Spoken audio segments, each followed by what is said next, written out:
On today's episode, we'll talk about working with A-list actors, falling in love with the steadicam, weapons, wolves, and of course, playing Garrett Brown in a movie about Rocky. Just a little bit of business before we start. There may be a curse word here or there in this episode, so please listen responsibly. As always, our website, theop.io, is up and chock full of tips, tricks, and gooey operator goodness.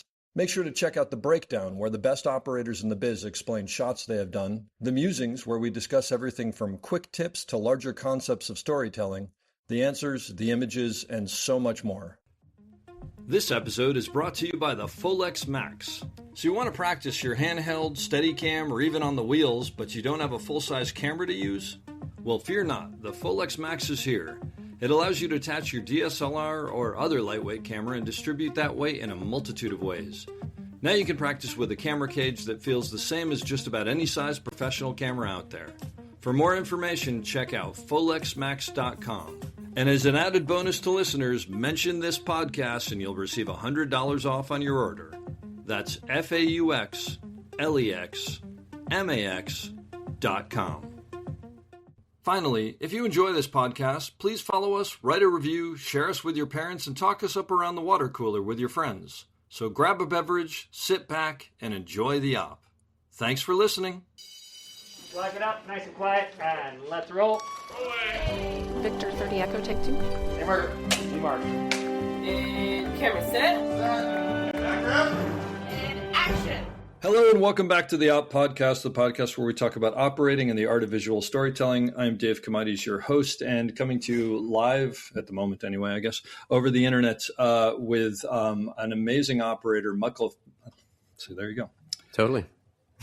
Coming to you live today over the internet with an amazing operator, Michael Fuchs, who is in New York. And actually, we pushed it back a little bit today because we just both went to the No Kings protest. So There you go for that. Michael has done a couple of things. Most recently, Weapons, Happy Gilmore 2, a bunch of stuff for Saturday Night Live, the movie Wolves, New York unit of Killers of the Flower Moon, the trial of the Chicago 7, If Beale Street Could Talk, and I have to mention Nick Offerman's American Ham, just because the idea of working with Nick Offerman seems like a dream. Recently nominated for the 2026 SOC Operator of the Year for feature film Weapons. In 2025, he had 2 nominations for the TV show Mr. and Mrs. Smith and also the feature Wolves. And in 2019, he had a nomination for If Beale Street Could Talk. He's just, it's really wild because I'd heard his name before, and I happened to see Weapons because I knew people who worked on it, and I watched it and I was like, this is unbelievable operating. And I sent an email out and we connected, and here he is. So Michael, thank you for being here.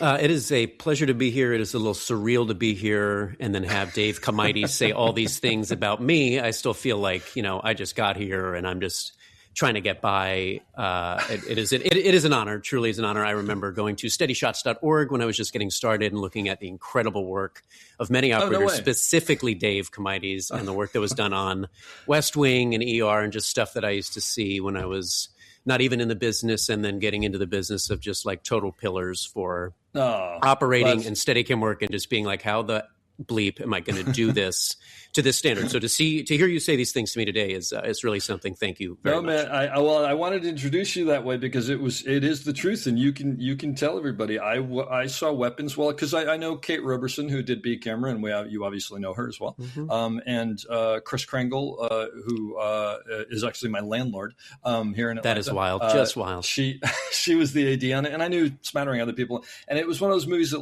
I should watch it, but I don't have time, but I want to sit down and whatever. And then I watched it, and I was just like, the operating on that movie is beautiful. Anybody who hasn't seen it, if you want to see exceptional operating all the way through, go see, and a good movie, go see Weapons. Really phenomenal. So moving backwards, because we will get to Weapons. How'd you get into the business? How'd you get started? How'd you get to where you are? How did I get here? I guess I did get here, and it started from, as a kid, I guess I was going to movies, and I'd sit in the audience and I'd be like, how do I get to be a part of creating this feeling that would sometimes happen in a movie theater, where you're like, wow, just something a little bigger than reality is happening, and people are so into it, and that special effect that the whole idea of creating art is meant to have on people. And I was like, I want to go behind the screen if possible.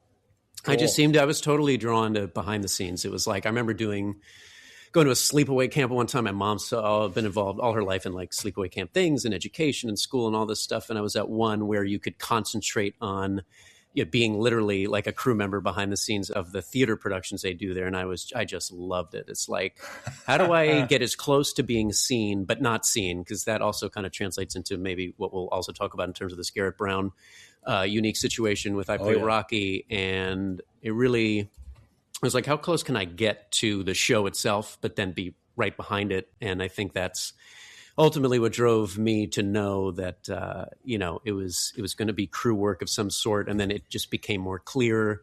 I did like a 2-week program in high school one summer for the infamous New York Film Academy out in LA. And you would rotate through positions. Of course, in that program, you'd be a writer, you'd write something, you'd direct, you'd be on the camera. There's probably one other, maybe sound, something. But when I rotated through that camera position, I remember when I held the camera, some of the earlier, or maybe the first times I was really a part of something on the camera that you were like telling a story and it was like a little script. And when the camera's in my hands, I just didn't have to. It was funny how I felt like I didn't have to think about it very much. And it was just like this language that's like, I don't know, did it come to me? Yes, maybe. But I wasn't thinking about it. And then if I backtrack a little further, when my dad would give me the camera, when we'd be on like vacations or something, there was this thing. I remember the first time I was like doing a pan on the little video camera and I incorporated a zoom at the same time. And I was like, whoa. So the two of those things together, like holy bleep. That's awesome. Specifically remember, I do remember like panning and zooming for the first time on a home video camera. And I was like, whoa, it definitely spoke to me. So between that, and then that New York Film Academy experience, like kind of also just being like, I think this camera thing might be what you're into. I then went to college and was able to have a concentration in the communication department at Northwestern near Chicago. Still not sure how I got in to that school, definitely off the wait list there. And that was awesome because it was the student-to-student teaching there and the opportunity to create student films kind of on a grant system that they had, which was a little outside the school itself. It was just it was one of the clubs. And I just got so involved in making the different sized short films that they would grant. And then there was this one larger music video at the end of the year. And it became clear how much time this business or the art of making movies and things would take from you. And it was just like, could you get out of class maybe on the Friday to start shooting on the Friday and shoot all through Sunday and blah, blah, blah. And it was just such a preview, such a lucky preview to be able to do that. That's great. And have so much hands-on experience with film and SR2s and 3s and then renting, supplementing things from Chicago, which is such a great city to, also be able to rent things in because it definitely had, very nice rental houses there that would help us out as students. And once I got out of school, I was like, so you're telling me there's a camera operator position and the DP doesn't operate all the time? Wow, that just sounds like a gold mine. Okay. So that was my question. So on all these things, you were DPing and operating, I'm assuming. Yeah, in school. On the ones where you were doing that anyway. Yeah. It was a DP meant I could be on the camera. Of course, I was responsible for lighting back then as well. And then at some point, a steadicam operator came in and joined us from LA with a guy who had like graduated Northwestern, who was shooting one of the projects, and he brought this guy, BJ McDonnell, in. BJ. And I was like, whoa, this guy's another bleep. Like, this dude's such a rock star. He's so good. This Steadicam thing looks awesome. He makes it look awesome. The shots look incredible. And I was like, could I do this? Could I strap this thing to my frail body and like get away with this? And the first time I remember trying it after like a weekend workshop with Janice Arthur in Chicago, I was like, I think I remember crying after trying to do some of the work on that film. Just like, wow, I don't know if I really built because you take the workshop with her like a weekend and, then you can rent her rigs that you have available for students in the area. And my gosh, I remember doing the first one. It was so heavy. I was like, so not ready, just such a challenge. Geez. And came off of that day. I remember being quite upset thinking that I had any idea that I was going to try that as a career. And then I still went for it anyway, which is wild. So the first time that you put a Steadicam on, you said, it tweaked you out like it does with everybody. But did you see something there where you went, if I could figure out physically how to do this, I like this? Or was it like, this isn't for me? No, it must have been the former because I still went for it anyway, I remember putting on BJ's. Yeah. That was the first time BJ McDonald came, did this music video. We had an SR2 on there. And I was like, can I put this thing on? Can I put this thing on? And I did. And I was like, oh gosh. That was one thing, but that was very brief. That was just, I ran around with it for a minute. And then I took that workshop with Janice. And at the workshop with Janice, I was, I was still thinking for sure, like, I definitely want to pursue this. And then that short film, doing it for the first time of like, okay, here's the call time. Now you show up and we do the thing. Yes, that was a tough day. I think I was just going to try to be a little stubborn about it because I did think that if I could handle it physically and got more used to it, that I knew how I wanted to operate. I knew how I wanted Steadicam shots to look, and I was so inspired by the work that I had seen so far. And I swear, as a kid, for some reason, there's a weird thing I used to do. I used to like kind of walk around sometimes and pretend that I was like a camera. I would like go into a room and like go around a corner. And I don't know what I was doing, but this has come back to me later as well, of like, I would do this thing where I didn't know I was operating a Steadicam with my eyes, but I kind of was. Very bizarre. Oh, that's great. But as a kid, I did kind of like pretend like I was doing these like POV shots. I don't know. I'm a weird person. It's just what it is. I think that if you took all of the Steadicam operators we've ever known and put them all in a room, you would find like 80% of us were weird kids in some way or another. I think you have to be to sort of be into this. So was at that point, did you sort of go, this is my path, or did you? Yes, I took the gamble coming out of school. I PA'd on Tropic Thunder like everyone does. Just go out to Hawaii, PA on that with some friends. Totally normal thing. That was amazing. Then I came back. Did you know someone? How'd you get that? It did. Yeah, it was a friend from Northwestern was living out there and was like working for the founder of E-Trade and managing his estate or something to that effect. And then another good friend, very classic, very normal. And then another friend of mine, also from school, who I was very close with, and who was in the film, who was a film major as well, was going out there to spend the summer. And then this friend who already lived out there was like, oh, this movie's coming through. It's this, Tropic Thunder movie's coming through. Maybe there's a world where my friend Matt, goes and works on that. And then I was getting wind of all this happening. I was like, this sounds like insane. So I applied. I tried to be the camera PA, but someone else seemingly had already gotten that. And then I just stayed in touch with my friend who did get on it. My friend ended up being basically the aerial unit PA. He was the PA that worked with, a couple famous pilots now and aerial coordinators and photographers that, did that movie. And he was like up in the Hueys all the time. It was insane. He doubled for people. He like put on quickly. He'd end up like doubling for someone in a scene, and they'd fly, copter to copter and shoot him in there. I mean, it was just an insane situation. And I got there halfway through when they kind of like let someone go from just the main unit PA world, and I, flew out there and lived with him, and then kind of like bullied my way into when the second unit showed up into the second unit camera department, and kind of did what I had done once or twice before on professional sets when I was still in school, and obviously time of my life. And that was Brooks Robinson at the time was doing Steadicam, and I was watching him, and he's just, one of the kindest souls ever, and so helpful and so encouraging. Even certainly after when I got the rig and I was, asking Brooks a lot of things. So, watching that whole thing go down in that environment was an insane thing to see, kind of straight out of school at 22 or whatnot. Well, that's like right into the fire there too, because that was a crazy show from what he told me, and he told me all sorts of stories about that. Yeah, and I probably don't know. I wish I knew maybe more of the stories that happened, way out of my zone, or before I got there, or after they went to LA. But insane to shoot in possibly one of the wettest spots on the earth. I mean, there were days, I think, where there'd be separate rain delays over 10, 12, 13 times plus, and working in the mud. God. That's when I learned what neos were, and the idea that I can't show up in like jeans and sneakers. That's not going to work, because the mud is just up to your or below your knees. And it was quite a thing. And then, the plan after that was always to come back at first to New York. And I had Steadicam on the that was top of mind. That was going to be my route. I thought I was going to, if I could afford a used package from somewhere, that was going to kind of be. And how old are you at this point? That was 20. I think I was 22. Okay, so you're when I got back from school. Yep, and came back to NYC.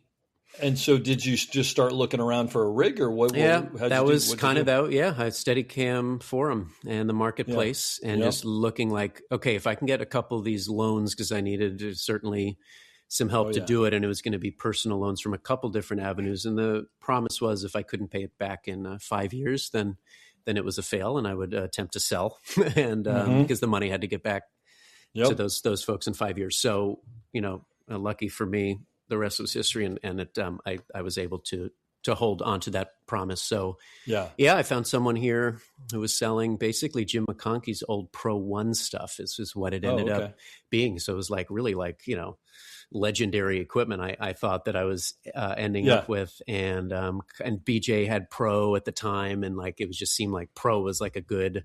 Everyone was just speaking so highly about their gear, and I've really loved it. I mean, it's like the Pro stuff to me is just so simple and so light, and it's withstood the test of time as I upgraded piece by piece on it. But yes, it was coming here and finding a used situation.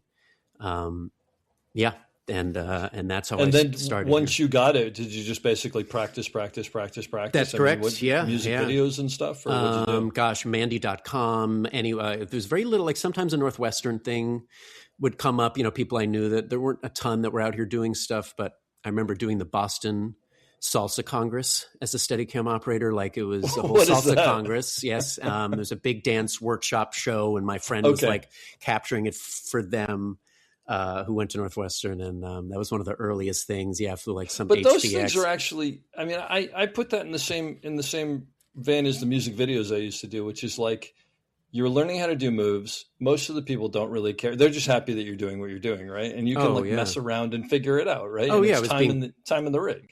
I mean, it's everything I needed. It was I even got a paycheck for that. Not very much, but it was just this is a gig. Yeah. This is a gig where I wear the thing and shoot humans, moving around. And, obviously Let It Dance is, of course, something that goes with Steadicam pretty well. So although that was a very early gig, but yes, specs, freebies, on and on. Mandy.com for me, I remember using quite a bit. I never really used Craigslist at the time for jobs, but because Mandy was basically a specialized Craigslist for crew vacancies and stuff. So I just did a ton of that. And you almost can't remember or trace back exactly what led you to getting those more legitimate jobs, and then let alone the stuff that got you, into the union or, and joining the SOA was, being on that little roster there on the Steadicam Operator Association site. I remember one or two ops, I think, recommending me from New York that I'd never met, because they just, I think they found me on the site. Sure. Well, but that's how it happens when you start out, right? Is you work with someone who goes, "Hey, I got this thing next weekend. You want me to throw your name in or whatever?" And people like you, and there's all that. So you never pulled Focus or anything like that. I'm going to have to expose it nationally and globally now on this podcast that I was not a professional assistant. I came in. That was kind of the gamble, of course, as well as geez, if I could afford the gear, number one, get good enough with the gear, number two, then could I come into a camera department and certainly not look like a total fish out of water? And I of course, there's a ton of student filmmaking, but that doesn't always compare to how proper departments professionally run in this business. So the most I had to draw on was being a camera PA. I got to do that on the TV show The Shield, kind of for school credit. It was a program that Northwestern offered out in LA, and I've met someone through a cousin, kind of the only family member who was really in the biz. She was a TV director, and got myself a little camera internship on The Shield on FX. What a kooky, crazy, amazing show that was to watch them do and be a part of it as a camera PA, and shot 16. Who were the who was the camera crew? Bonnie Osborne, the A first, was the one I was talking to and brought me on. I met Billy Gerhardt, the A op, Richard Cantu, B operator.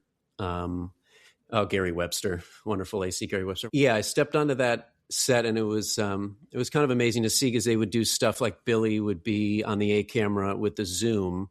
Always, a lot of the time, I think, maybe though, it was always zoom lenses on those SR3s. And he would do stuff on the Steadicam where he would zoom on the barrel with his hand while on Steadicam. And I was like, this is freaking awesome. And I swear to you, anytime I can do that, it's just maybe happened 3 times on something, but seeing that happen and then offering that as a thing if the conversation is going in that direction, a la Billy from the Shield was, I mean, you can imagine how wild and fun that is to do. Well, and also, as I remember, that show was so frenetic that exactly, like exactly. you could, even though there's going to be some motion there, it's not like some slow moving, perfectly smooth thing. So you can put that in. That makes a lot of sense, actually. Did they let you get involved? Like, was that a little bit? You stuff? could, but you had to be careful if someone was coming around from 600. Yep. It was for the best that you obviously played by the rules and didn't touch the gear because you were not insured to do that. But I did. I got to slate. I would do marking. There's the first time, trying to mark people. I remember, back in the day, those boys, the Shield crew, those guys, like, it was kind of a machismo, it was a macho vibe. And I remember, Chickless calling me maggot. I do. I mean, it was jokingly. I really to me, I took that as totally just like a joshing. Like I do believe there was actually love there, maybe, but yeah, and also Michael Chiklis is acknowledging me. Like, at least there's something there. Right? Totally. Like, yeah, he couldn't avoid me. I'd be down by his feet, marking him sometimes. Yeah, God, Forrest Whitaker was in that season. Him and Chiklis, really, it was like they echoed. The characters were, of course, like so against each other in the show, and that toxic, or that little bit of belligerence or whatnot was definitely echoed in real life. And I was like, oh, this is like real acting. It's like off the camera and on the camera. Yeah. Anyway, it was a great experience to see that and like take logs on the back of the slide. I was performing some second AC positions that they would allow me to do, and was super amazing. That's where the most of between that and not really Tropic Thunder, I was not as hands-on. No, that's right. When the second unit camera team was there and they stayed for longer, I did get to do some of that. It's like, God, I'll never forget. I would slate in front of Colin Anderson. Like, he would be on some ATV. I was watching like Colin on an ATV, and I was like, you can put a Steadicam on an ATV. Like, this whole grip tricks thing was just blowing my mind. And then I'd clap the sticks, and there'd be Nick Nolte with a flamethrower and Colin leading him on the ATV. And I'm like, holy crap, this is insane. That's awesome. So those PA positions were really exceptional for me, and that was kind of the most actual, being around or even AC adjacent in a professional setting was the closest I got. So then when I came in doing my own thing, it really was me trying to show that I definitely understood the way a camera department ran, even if I had not been a proper AC for years and an operator later. So that was definitely another many fortunate things in my career, obviously, and to be able to get in with the rig back in around 07, 08, and get to operating, slowly, obviously only being brought in as a day player at first, before anyone would trust you with the rest of the things that I really had fallen in love with all the way up to, Steadicam was one of the last things, and maybe the wheels after that I learned. And I was, in love with doing work on the dolly and handheld stuff, but you're not going to get that trust until you're around a lot and people see the Steadicam work going well. And then obviously as our business kind of changed into Steadicam operators being able to do A and B camera, it all kind of the flow went that way, luckily for me as well, as I stuck around and was able to pay off the loans within 5 years. Yeah. Do you remember, how long did it take you till you were able to get thrown onto a B camera and know you could do what you needed to do?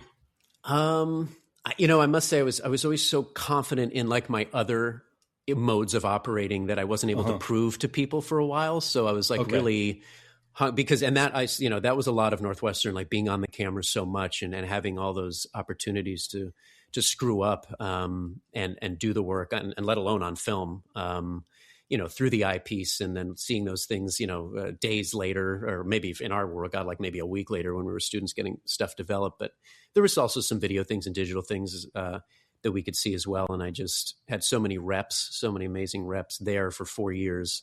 And then to get into it, at the low level that I was getting into it outside of school, it all made sense to me. But before I was really given a proper, there might have been a non-union feature or two that I did some B camera work on, but then it was, I swear it was Ari Robbins giving my name to Doug Emmett when my first narrative union opportunity to do a selection of B camera days and Steadicam work on a comedy called Bachelorette that Leslie Headland directed in 2011 or something. And that, that was really the first time I got to truly, do the other work and be involved multiple days and be taken kind of seriously, I guess you could say, as an overall. So you mean you came in on days for him, or he gave you the show?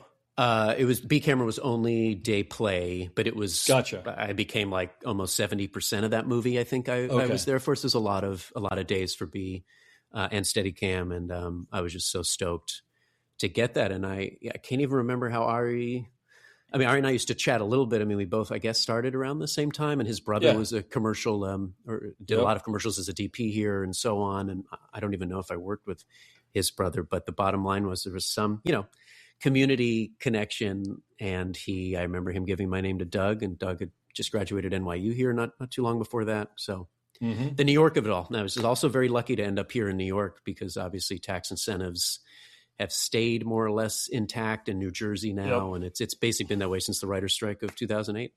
Amazing. Yeah. What was the first job that you were an A-camera operator on? That would have been Don't Think Twice, which Joe Anderson, an amazing DP, also kind of from the NYU crowd, was DPing that. And I'd done a little bit of day play work with him prior. My name had been fed to him from a few different places, and I did a really kind of amazingly disturbing movie in Savannah, Georgia. Some days of Steadicam on a movie called Christine. Rebecca Hall plays this a news anchor who does a terrible thing on camera. And then he shot this amazing comedy, Don't Think Twice, about a fictional improv group that Mike Birbiglia directed, and he asked me to do A-camera, and it was so much fun. I mean, that truly was. To be able to do the A-camera and have that ownership, every day, and that satiation of walking away from all the work that we would do. But that was such a fun. I was basically a part of that improv group. Is what it felt like. Just so many awesome actors having such a great time. And I would do these improv scenes with them on the Steadicam on stage when we would do that. And that was totally fun to kind of map that out with Mike and Joe and work with them. And it was such a great connection, an amazing first experience. A tier one. So, not huge stakes and huge moving pieces and tons of money. It was like a very, very chill, awesome set to be an A-camera, the first time.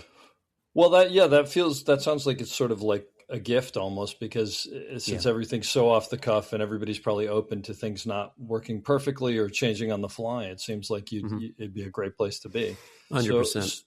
So what way was it a tough thing then to go to whatever your next thing was, if it was a completely scripted thing? And was that, Don't Think Twice was scripted, it was very much like a fully fleshed out script. The improv scenes were kind of written. Those were planned as well. And then we would do takes where they'd riff a little more. Okay. So it was still pretty grounded in narrative work and a narrative approach to the filmmaking. But honestly, it's hard that when people ask me about favorite like narrative jobs, that still goes down as one of them, because it was such a fun, the environment. It's kind of that theater energy, which I have really liked when I get to be involved in like a little more theatrical show or where theater people are involved. I think that energy excites me, and it's just a great energy, period. That's fantastic. Tell me about, just because I have to ask you and I always forget, Nick Offerman, American Ham. It was just I love, again, like live performance stuff. I love being a part of a multicam. Honestly, I always maybe try to leave the Steadicam up to someone else in those environments, because it's so, so taxing the way you have to wear that rig and especially what is it? Comedy. Is it like a 2-hour show or hour and a half or something like that? Or? Nick, that was a stand-up special. That's all that was. And it was probably, an hour and a half. Probably 90 minutes. Yeah. Something like that. That was one of my first times, honestly, I was on some long lens in the back, and I said, "Oh, you have a wheels position? Like, can I get on those wheels? I still haven't done those a lot. We just follow them around." Because, I'd gone into rental houses and done that thing of, just trying to get geared head experience back then, and that was one of the earlier. On the comedy thing, people are are on the wheels in the back of the room. There was someone. It wasn't my decision, but someone was like, "Oh, we'll have this really long some long Zoom. I don't remember which Zoom it was, and that'll be a wheels position." Someone had determined that. Yeah, yes, not a traditional, not like I've been to many other. I don't think I've ever seen that actually on any other multicam approach. Yeah, exactly. And I don't even remember if I was smart enough to ask for or if I could have had reduction gears on those, because I certainly love those. If I'm on a geared head, I'm just one of those people who always wants, if I can get away with it, the reduction gears to just band-aid my my motion and have me have to do more rotations. I'm just I'm a big reduction gear fan. It's one of my kinks. But back then, I don't think those were on there, but I do remember Nick Offerman, that show being, I was like on the wheels on some long lens, but very, very funny. And any multicam thing, I love doing that stuff. Just careful in the rig, I might pass out. There's that. Thankfully, I haven't. I did some years ago, and I don't really want to do that anymore. I'm kind of past that. But that's all right. So, Killers of the Flower Moon in New York unit. You work with Scorsese? Well, I've worked with Rodrigo Prieto a bit, which is another total gift. Very, very fortunate. I did a pilot with Rodrigo that never saw the light of day. I think it was 5 weeks. So much money. It was called Why the Last Man. They then had tons of things shifted, and certain people left, and everything was recast, and they shot all of it up in Canada. And then my near and dear friend, fellow Michael Heathcote, I think, did the whole series. And I was another like, amazing did you get to? Yeah, I know. If you're named Michael, it's going to you're going to have a really that's what it is. That's thankful exactly career. Right. I don't know what happened to these Michaels that we got so lucky. But by the way, Michael, that Michael, I had a very similar thing as with you, because I'd heard of his name before, but I didn't know him at all, and I still don't really know him. We've connected. Oh, you got to know the Heathcote. Incredible. Well, but I saw some of the stuff that he did in Handmaid's Tale, and I was just like, who the hell is doing this? And I'm literally looking at the things going, all right, Colin Anderson's doing TV now. Like, what's going on? Yeah. What exactly? That's. Oh my God, he did beautiful work in that show. It's just absolutely astounding. Yeah, he's a total pillar to want to be like, no doubt about it. Yeah, and, he's fantastic. So Killers of the Flower Moon. Right. Tell me about that. Killers was very very minimal. The end of Killers is a radio play. That happens, you did that part. Okay, and that's all. That's all we did. I was, a B camera alongside kind of an up and coming operator, Scott Sakamoto, who I thought he was doing okay, and he's okay. He's all right, and he was just he's learning on the go and just so innocent that guy. But no, I mean, not even that much work. We got to do some work here and there. I can't even remember the types of shots we were doing in that radio play, but it was, to be on a Scorsese set, obviously is a thing. Definitely I felt alive in my body, mostly with nerves, but it was, and you're on film and you're doing the thing, you're doing the real thing. And then I got to a Super Bowl ad with Rodrigo and Scorsese, I think a year or two later. And, it's just a pinch me moments of everything's very, very in line. Totally. And it's, everything's very much I's are dotted and T's are crossed on sets like that. And, Marty approves everything, and Rodrigo is just so capable of doing so many things and has such a vision, and it's so direct, and it's like at call time the finder is in his hands at call, and it's a finder, it's not a phone, and you're putting tape down, and it's like pretty amazing to watch and be a part of a workflow that's so precise, with still room for adjustment, of course, and collaboration, all those things. But what a great person to work behind Rodrigo. Just like the tip of the triangle is so obvious, and you fall into that line. Great. And so actually you said the word collaboration. That's what I was going to ask. With the two of them, is it a little more like, okay, so this is what you want and I'm going to execute it to the best of my abilities, or are you involved in that as well? I mean, are they, it seems like they know what they want. Like between Scorsese and Rodrigo? Yeah. I think there's also a lot of, with Rodrigo, it's again, because it's he has such an idea, and there's, comes to camera placement and what the camera's going to do.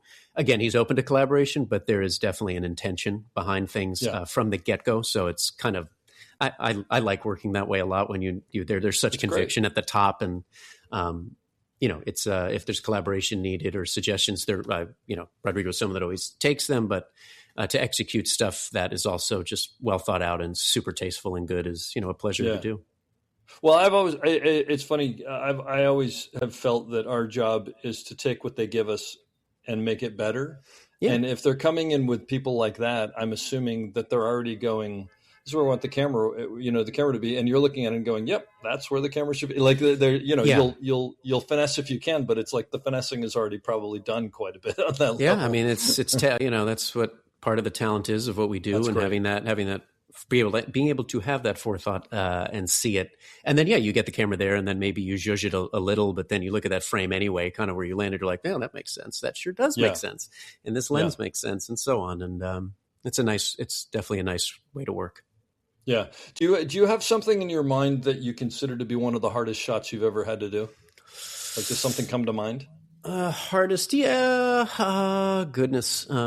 Sometimes there's sneaky little shots, that you're just like, gosh, this is becoming, this is trickier than you would think. I mean, there's obvious, like, gosh, I did a longer oneer in a movie called Barry that was about Obama and his early days in New York City, and Adam Newport Barra shot it. And I remember doing this oneer that starts outside a apartment complex, up the sidewalk into the bottom of the lobby there, and then up this insanely narrow, leading people up the stairs, and how I got my body through there, I'm not sure. And then, down the hallway back and forth into this party room like that, that was always physically, I guess I'll remember. And it's always a shame because we spent the whole day shooting that in like 3 parts. And then we just gambled and shot it as a oneer, of course, a couple times at night. And like those 3 sections, I freaking really did. I like those 3 sections because of course you can finesse things a whole lot more than when you're trying to connect all that stuff up the stairs. And then of course in the movie, it's like one of the oneers. And I'm like, oof, getting out of that stairwell, going up and starting it and going, coming out of it was just like, I don't, not my favorite, but challenging. Absolutely. But I don't. Well, the reason I ask is because like the big oneers obviously have their own, can I make it through it and I'm exhausted. Right. I find that sometimes the hardest things that I have are things that you look at it on the surface and you're like, this isn't that hard, but there's just some small part of it that just takes you out, Right. Or stuff you're just taking a minute. I mean, so, stuff you do on the crane that can get quick adjustments with anticipation, things like I remember doing one shot in Weapons where Josh Brolin's coming down the hill. I think he's like about to see that AR-15. Is that the name of the gun? Mm-hmm. That's in the sky? Up in the sky. Yeah. AR, now I sound silly. You can say whatever you want. I'll believe it. I don't know. Yeah. There's a gun up there. And I just remember that approach, like taking him down the hill, and we were on the crane at that point. And for some reason, it was like we also probably were moving the crane at the same. He comes down the hill, and then I have to. I think it's just some quick boom up or something because he looks up there. I just remember that taking like longer than it should have, and I was just having issues with the timing and the anticipation, of course, because anytime you're on a remote head, that sweet anticipation of everything, you just have to try to zen it out and work with as closely as you can with the other folks who are moving the apparatus. And like, it's something like that. I remember taking longer and being like, why can't I just nail this? Blah, blah, blah, within 3 takes. So as we all do. So since you brought it up, let's jump to Weapons because sure. I thought the operating, well, it wasn't only operating. The operating was fantastic on the movie, but it was just everything was well thought out. It seemed like everything was well executed. It all made sense. There wasn't any fat in that movie as far as there was, of course, which I don't think you did. There was that what is it, rollerblading stuff in the what is it, like Connor. the convenient mart or the liquor store or whatever? The gas station, interior gas station. We did one rollerblading shot with the infamous Connor O'Brien, who is just spectacular. I mean, like just I don't know what the word is, like the accuracy, I guess, of those turns when she's turning the aisles and whatnot. Just fantastic. Yeah, so you have that work. Like Connor came in, and I'd met him on Wolf's because he's a friend of Larkin's, and I was told, back on Wolf's, like, this dude is a former pro skater. He's an incredible operator. He's an incredible Ronin tech and operator as well. Knows the tools so well and moves with it so well. And so it's kind of a shame on Wolf's. There's a lot of stuff, a lot of chase stuff. Following the same actor like Austin Abrams, who's also in Weapons and was also in Wolves. And he's always on the run, seemingly, in everything that Larkin and I do with him. But Connor came in and just did some amazing stuff on the rollerblades, chasing, through the Chinatown Mall in L.A., I remember, and a lot of that stuff got trimmed, unfortunately. And then in the gas station, the idea was like, how do we move the camera really quickly, and do a quick turn like that? And what device, what the heck do we use? And it was like, well, we should probably bring Connor in, certainly for that. And what it ended up being, I mean, he had tried stuff. Connor had demoed stuff. I remember Larkin talking to him about it, and then him testing it out of like running with the Ronin on one of the arms, that he would run with it, like Don Juan, like we do in Steadicam. He face it over his shoulder, and he was practicing running. One way having the lens face the other, and I remember seeing the test of me like, that's pretty good, but it was.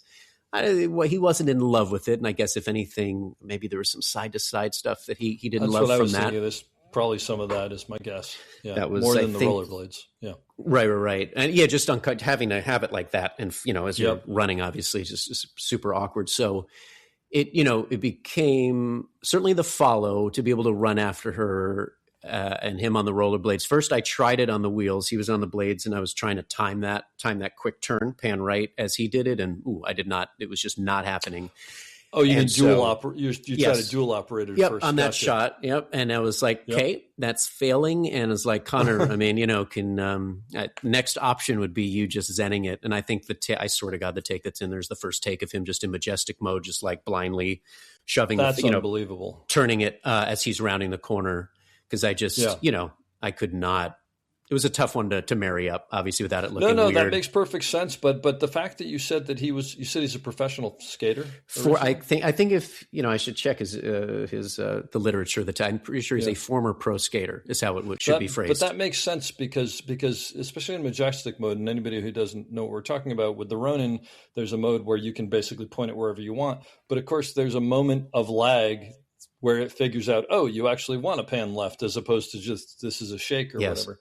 Yes. And so you would just have to so completely understand the physics of a turn on rollerblades and what, have an internal understanding of that to know how soon before your turn to start turning so it kicks in. That's really precisely quite amazing. So then when it became just him doing it for that moment, in that shot, it scientifically and physics wise and electronically, it was the best. Yeah. It was the best take by far. We did it probably 2 or 3 times. And that was the one rollerblade shot was the follow. And then the lead, again, because he was trying to do that experiment where he'd run with the Ronin forward, lens backwards. And it was, in the end, we just put the Ronin on the black arm on a rickshaw and had James Tripp, Paradolly Grip, and Tony Gandolfi, B-Dolly Grip, just haul ass on the rickshaw.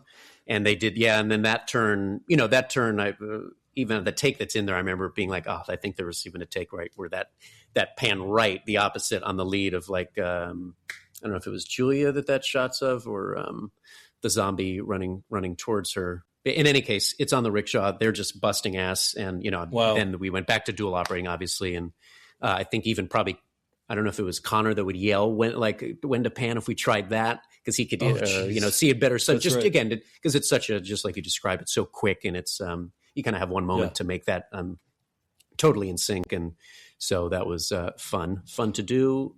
Was the whole movie storyboarded? Yeah, that's the key, is that every time I talk about weapons, it's really like Larkin and Zach, their brains together. It's very powerful to begin with. And then they had all this extra time to pre-pro and really workshop things over and over, because it was the strikes were happening during the pre-production, you could say, of that movie. So the whole film was more or less storyboarded, and they went to the locations and took all these pictures, and those pictures would surround us in where we would eat often lunch at the stage.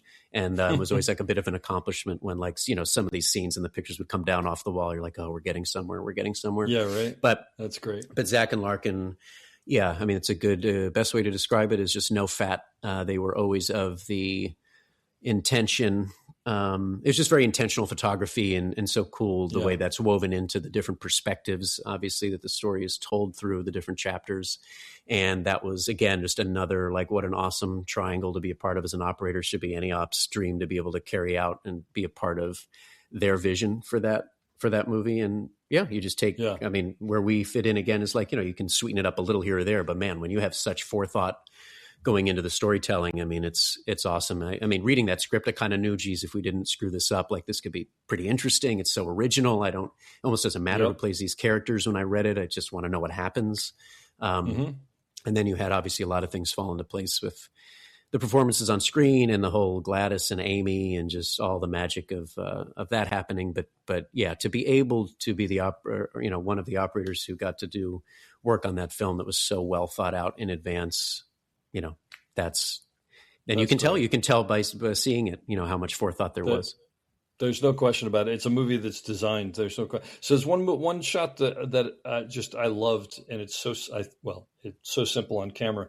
That kid is in the back of the cop car, and the cop comes out and drags him basically into the house. Yes. So opens up the door, drags him into the house, and I can't quite remember. It all seems like one shot, but it's like you're in the car with him. Right. And then he gets dragged out of the car, but the camera just goes right with him. I mean, it's obviously handheld or something like that. But I'm hoping that the way that you did that was some really stupidly simple thing, as opposed to some huge contraption with green screen or something like that. Yeah. The contraption was kind of large to get the camera to send the camera through the cop car. I think this was the brainchild. I'm pretty sure of Zach, that he wanted to do this shot this way, but it could have been Larkin. Like both of them, Zach is such a director who loves to be challenged idea wise, and Larkin is a DP who has many insane thoughts and ideas, and they end up in the movie. They end up in many movies that he does with the Daniels, things that he's pitched, and with Zach as well. And I feel bad not remembering which crazy brain thought or had this intention to do the shot as a oneer, if you will. But yes. They used mod truss that was strapped to a dolly, and that dolly was on track outside the, the driver's side rear door. So on the basically on the first. So exactly, So telescoping that, and they put it in what would you call it, a cat box or whatever. Oh man, I asked John Day, the key grip, I'm like, what did you call that thing? It's basically a little wooden tray that they made for the camera to sit in. Okay. A litter box, maybe. In any case, that sounds about right. A tray for the camera, a wooden tray that was secured to the end of this mod truss that Breaksy worked just as an arm. That was yes. Camera starts in that tray, on track. The dolly is pushed, with that mod truss as it comes out the passenger side rear door. I'm trying to take it, simultaneously in my hands, just grabbing the top handle and then following him low through the grass. And I think visual effects later.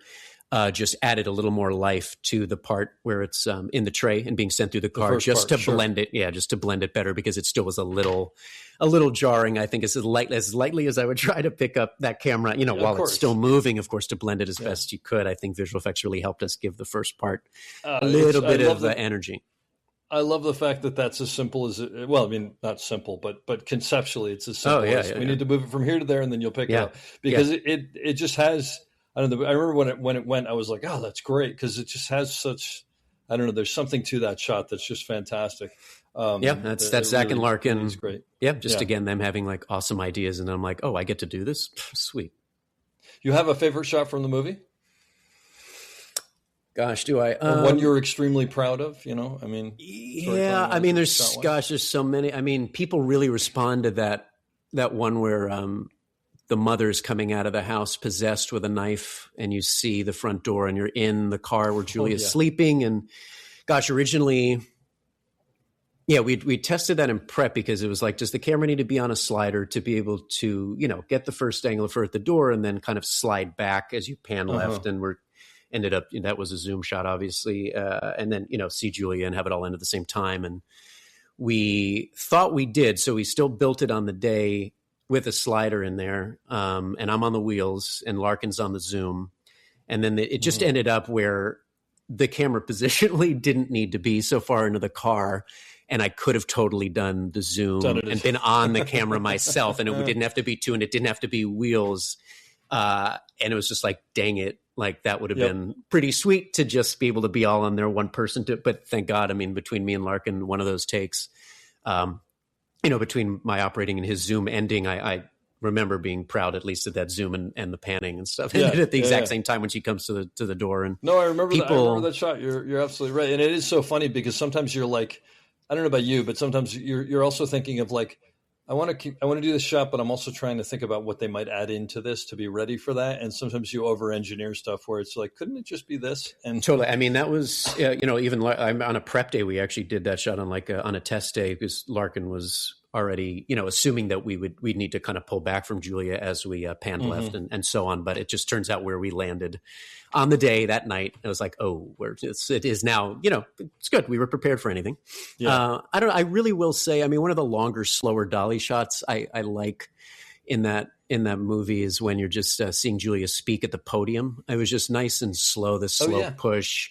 Yeah. And it's so funny. There's even this piece in the floor. I mean, Tripp just James Tripp, Amazing Dolly Grip down in Atlanta, he cares Great dolly grip. just as much about the shot you're doing, maybe even more than the operator. I mean, he like before I can get off the dolly, he's already run to look at playback. And we did a movie with Rodrigo in Atlanta or in Savannah where I met him. I just fell in love with this guy and how much fantastic. pride and how much ownership and passion he has for doing shots to do when the camera moves or doesn't move. But in any case, yeah, we did this show where we lay down floor on this on the stage, and he just does this great job, trying to go super. So there's this one part in the floor which is super. It's such a bummer. That was hard, I think, to guesstimate where this like dip was. So if you actually watch it, I've sometimes asked people like, did you notice we had this little change because it kills both Tripp and I so much because honestly I just love that. I do love that shot. It's this very slow wrap around to her. Then you see her. I know exactly the shot you're talking about. And the principal in the background, and then the principal approaches the podium. We just pull back to this, two shot, and it's like there's not much going on there, but there aren't also too many shots like that. I feel like in that movie where we got to roll for a long time and have a couple positions. I really like that one, despite the fact that if you do look at it, there's just one little moment where the speed changes just a hair. And I'm sorry to say it, Tripp, but it's just I love the shot too much not to talk about it. And I've told him that I will many say times. I do remember almost turning the movie off at that point because thinking like, oh, it just slowed down for half a beat. I can't imagine that. No one sees it. You will see it till the day you die, and nobody will ever note it. And I hope. Yes, that makes good operators right there. Well, and I hope Tripp hears that too. It's it's a mental. We all need our therapy from those things where we take the work and the shots home with us, and we want them to be perfect. But I don't care. I still like that shot quite a lot. I mean, there's just so many cool things we got to do on weapons. So many nice takes that last for more than 2 seconds. And but yeah, I think that's a good answer for now. Yeah, that's a fantastic one. I got to ask you about Wolves because you're working with two huge huge actors there. George Clooney and Brad Pitt, right? Totally. Both of whom are fantastic. But is there? Are you? I mean, you're into your career at that point. When was that? 2020? That was 20. No, it was even a little more recent. 23. Oh, 23. Okay, so you've been around for a while. But is there nerves going into a movie like that? There's nerves for me. There's nerves for me going into everything. So let alone that. I mean, I remember the first night of that movie. I hadn't worked with Larkin yet. We were going to do. It started here in New York. New DP. Okay. New DP, new director. George Clooney, Brad Pitt. Kind of seemingly a blank check at the time from Apple, and just like, no, I'm still. I'm not a super veteran at that point, but yes, I've been doing some work, and but still, no, that was totally my stomach was in knots, and yeah, I mean, it was like the first night we had basically two oneers, one on a crane, one on a dolly, and a remote head inside the.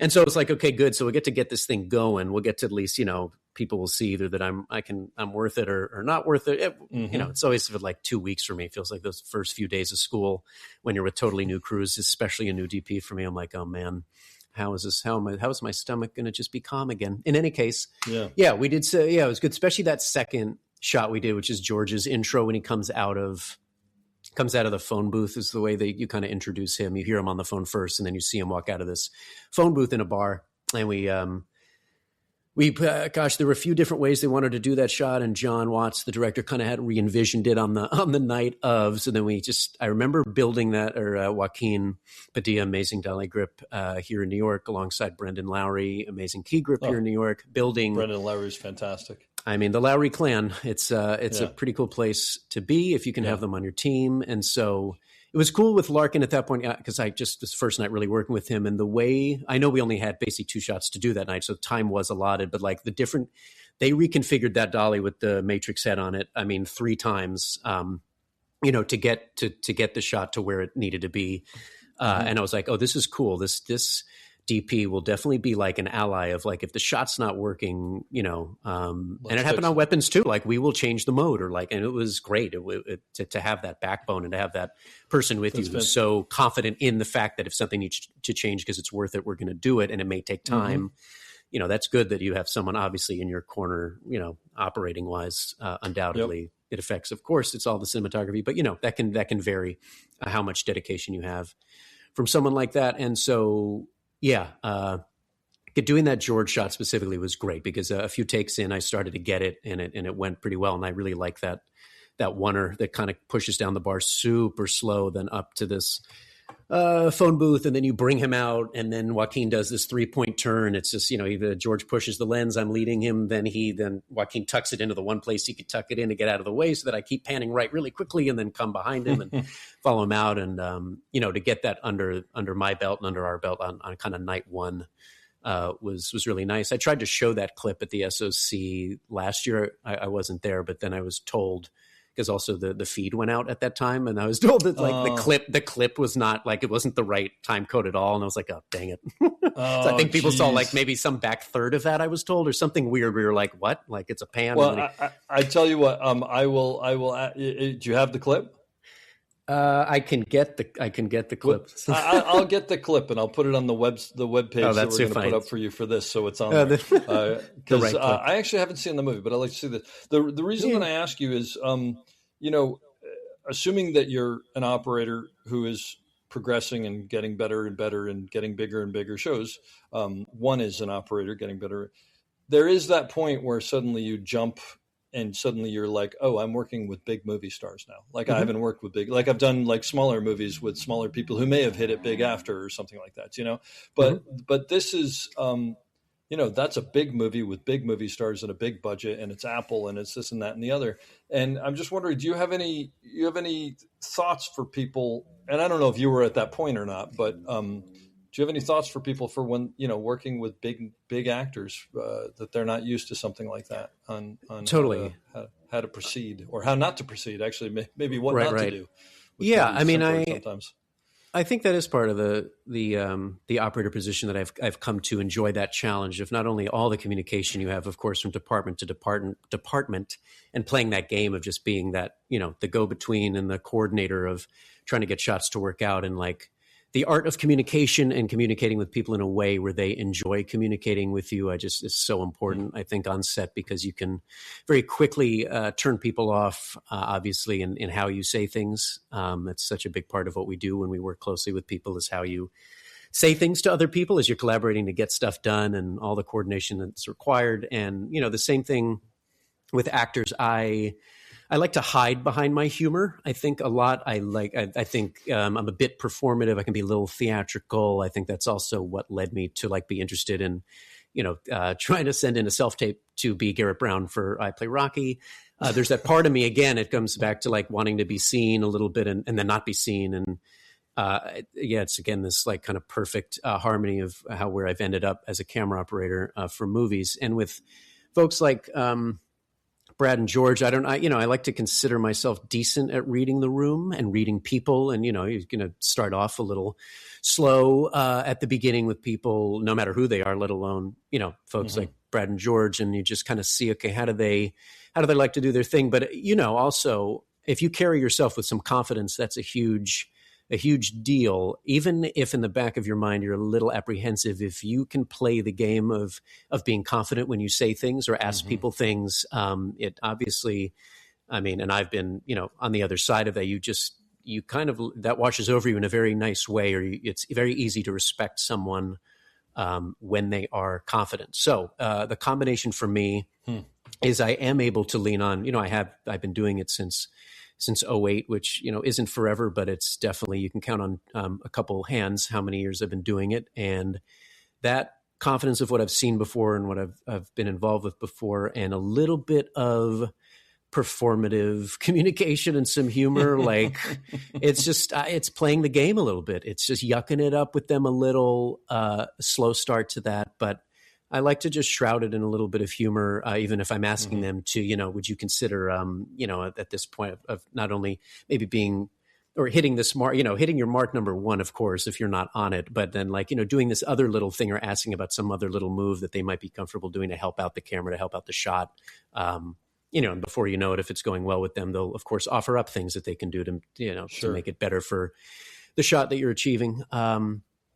So I think that answers that. I really do rely on a little bit of humor to lighten the mood, but also I'm quite serious, of course, at the same time about what I'm asking or what I'm, asking if they're comfortable with. I also am not coming at it in a way of, that's I'm demanding this thing. That obviously wouldn't work for George and Brad. They're like, who the hell are you? Your name's Michael. I've met a few of those before. So I can totally see the from the internal point of view where the humor is, because I think I do this too. The humor is sort of like, is trying to make you feel more comfortable and make other people feel more comfortable. But do you think that there's something, because I'm just, as you're saying this, I was thinking this. Do you think that there's something in the fact that if you're an operator who's coming to them with humor, that's saying to them, oh, like, this is someone who's comfortable, obviously, and I can trust them? Like, that they're kind of goofing around, like, oh, they must know what they're doing because they're kind of like messing around. Do you think there's like a mental game to that? I think you're absolutely right. I just didn't articulate that, but the fact that you can be kind of a little light on your feet in that way in front of anyone and in front of talent. Exactly. It also just kind of points, I guess it links to confidence a little bit, like you're saying. And that just does not hurt you in those environments. So we've mentioned it once or twice. I have to ask you about this. I'm going to tell you our side of it, because our side being us antiquated Steadicam operators, we heard that there was this movie being made about the making of Rocky. And as anybody who is alive who knows anything about Steadicam knows, Rocky has a very big part in the lore of Steadicam, because Garrett Brown went out and did these amazing shots that really kind of, that kind of put it on the map there. And so we heard that they were going to be doing this movie about the making of Rocky, because apparently the Rocky franchise hasn't figured out how to make enough money off of Rocky movies. Not yet. And then we heard, so somebody's going to play Garrett Brown, and there are all these things of like, who might do it, and this person's too old. And then we heard your name. So I reached out to you actually before Weapons, which I hadn't seen Weapons yet, because I had heard that you were going to be playing this part of Garrett Brown. And the final part of my story, which I'll then let you tell us about it, is when I travel back and forth between Atlanta and Connecticut, where my wife and I have a place, I will usually call Garrett and tell him I'm on my way, and he'll have me stop through Philly and have me over and make me breakfast, and he and his wife sit and we schmooze for a while. And it's actually one of my favorite things in the entire world, because he's such an interesting guy. And I was going to be coming through on the day that you were going to be doing the famous stair sequence, and unfortunately I think it rained and I missed it by a day, and I was so upset. But I heard Buzz and Lisa were there, so with Garrett. But so tell me about the movie, tell me about how you got it and everything, because it's just wild to me. And then I want to hear about what is the sort of meta internal thing that happens when you're playing someone who's as important as Garrett is to us.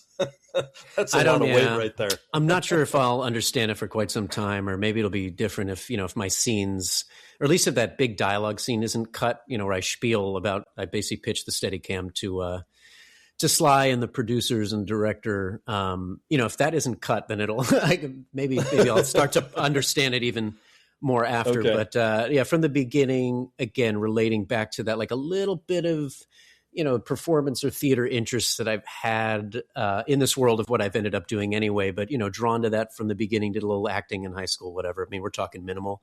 But I knew the UPM of the film. She's awesome, Karen Ramirez. If anyone gets a call from Karen Ramirez, it should ideally be a yes.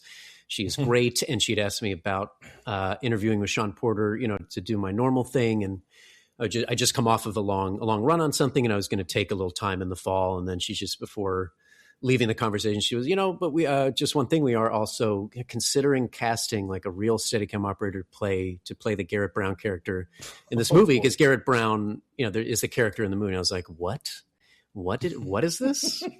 one of us clowns could be a thespian for a minute, and it just seemed like some sweepstakes that I wanted to try and enter the sweepstakes. Yeah. So she was like, here's send or here, told casting about me. They reached out to send in a self tape, which even that was awkward, setting up a tripod in my little the place and, putting the camera on it and then, not looking at already. I was like, wow, I do see how weirdly drawn I am to look into the lens because it's just so awkward. So, just. Did you consider getting a Steadicam operator to do it as one big Steadicam shot out in the street? I didn't. I wasn't that cute about it. I wasn't that funny or cute about it. I was like, I think the point is I have to make this as drab as possible so that they can really, look into my soul and see if I'm the right actor for the part. Out of curiosity, how many times did you have to do it before you were like, this is what I'm sending in? Because I don't think I'd ever get to that point just because I'd be like, I suck. I mean,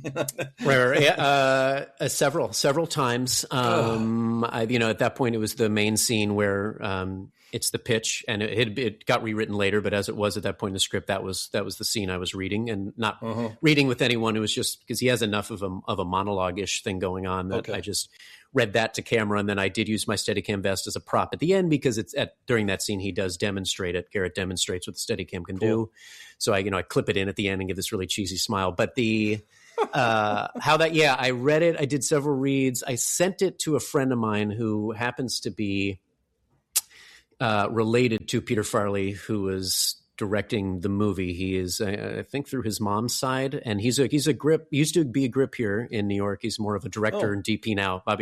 Bobby Carnevale. So not the actor Bobby Carnevale. This is a near and dear friend, Bobby Carnevale, who's a filmmaker, and I just had him. I had him look at a couple of my self tapes, and I was, he just, and he was the one that told me, like, I think you need to give some more ticks. You need to be a little bit more, even if Garrett wasn't like this, like you just needed to be a little bit more. I don't want to use the word nerdy, but you need to make this a little more interesting, because even if you're trying to play it like how I understood Garrett to be, who, if you listen to him talk, I don't think you would call him a nerd. You'd call him a very astute, intelligent person who's kind of a genius.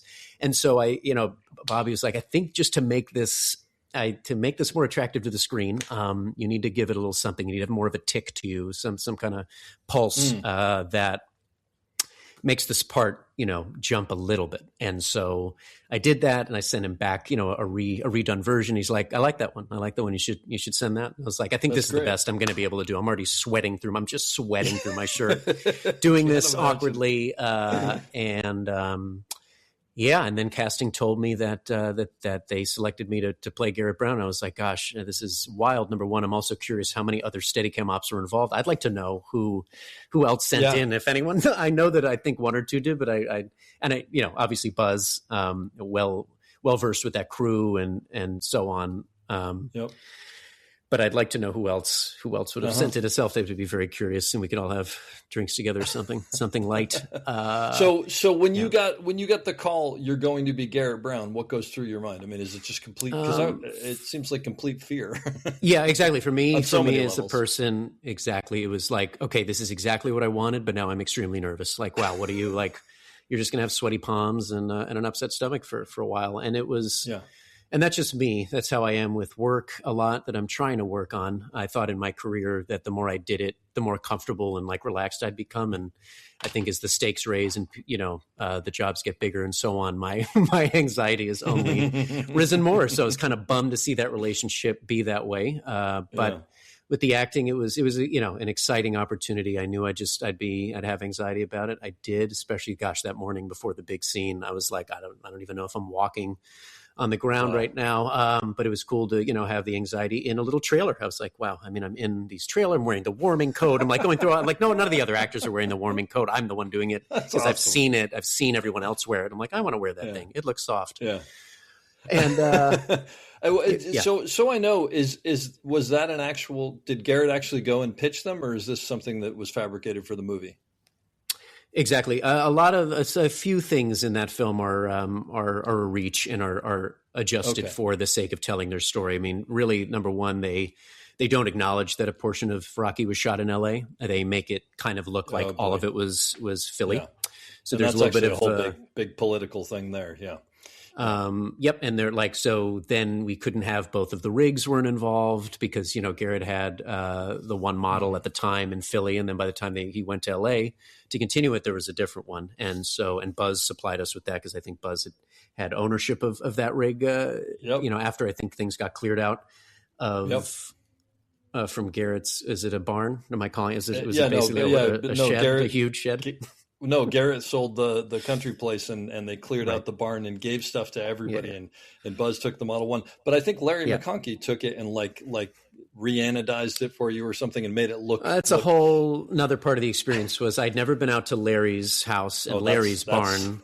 And when I heard that Larry was, of course, I was like, where are these props coming from? Like, what's happening here? And I think it was Garrett that told me, yes, Larry is working on the rig. And I was like, okay, I'm going to call up Larry McConkey, who had worked with a little before back in the day when he was doing Blue Bloods, when Jim was shooting.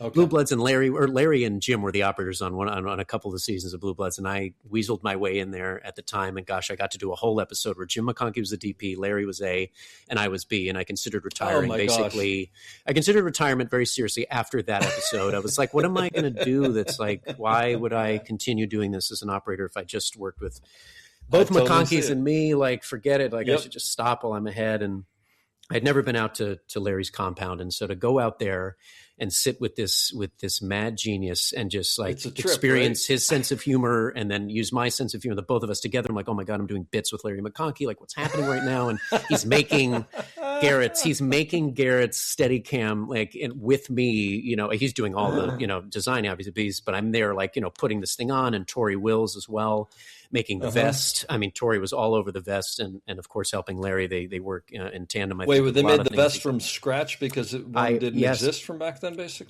I believe so. I believe from because all this 3D printing and such mad geniuses. Oh, it's. I wish there was video of this because it's probably hysterical. Yeah, the behind the scenes for us of that process of Tori and Larry making these things so that I could, you know, be a total star is, again, one of those, like, how much more fortunate can I be?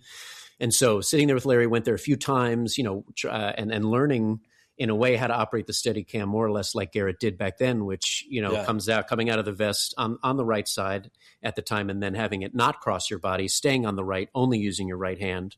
The left hand is just down by your side. You know, of course, that was like more of this meta historical experience of like, wow, I'm getting to mimic the way that Garrett did it originally, and do it for this movie. It's all very, very insane. So there was that whole experience with Larry, where he, you know, combination of 3D printing and machining to make that rig look like it did in the pictures from back when he was using it on Rocky, when Garrett had it in Philly. That was the jam. And then unfortunately we didn't get to use Buzz's rig because the movie didn't want to confuse people with the two rigs. They really just wanted it to be like, this thing all happened in Philly, and like, you know, with Garrett and that.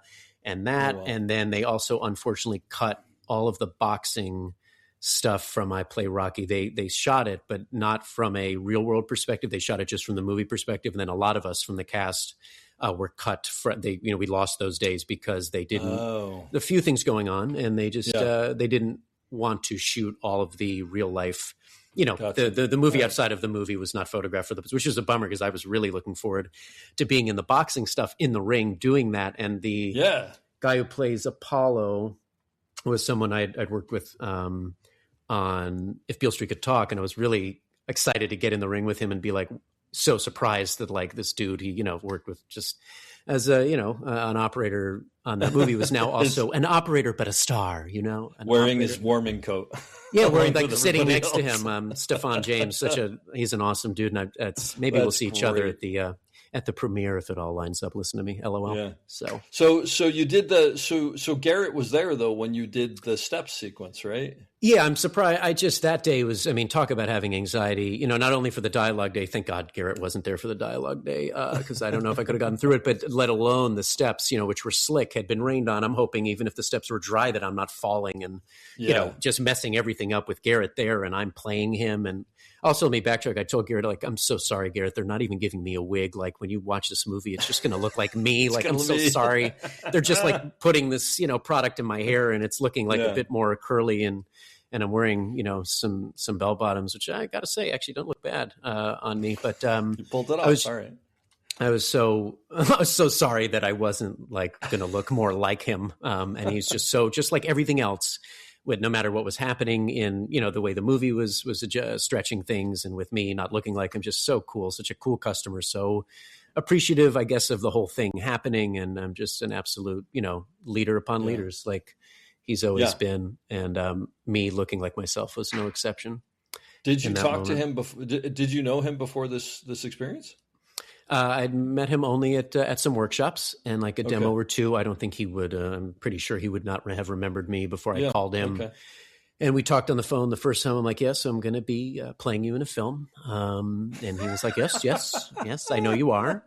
And then proceeded to tell me, you know, the things that were happening during that time and how he did, to give me his vibe and motivation back then. He was like, I was really he did say he was a very cool customer and very confident in the way that he was selling the product. Of course he was. And made me aware that was the way he was and that I could be that way. That he was totally a great salesman of it. And then he sent me these, photos that he had of being on set in Philly and a section of his memoirs, which I guess are not publicly out yet, but all the writings he'd done of basically journaling what it was like during that time for him and how that went, shooting it and all the crazy bits of that, and to read that and just talk to him about it. And then obviously he did show up on that stairs day, and I just so happy I didn't fall on my face, and just turning around and looking at everybody talking to him, from crew and everyone just kind of swarming him a little bit, and then watching that from afar as I'm, in this garb that I was and playing Garrett in this movie. It was all very,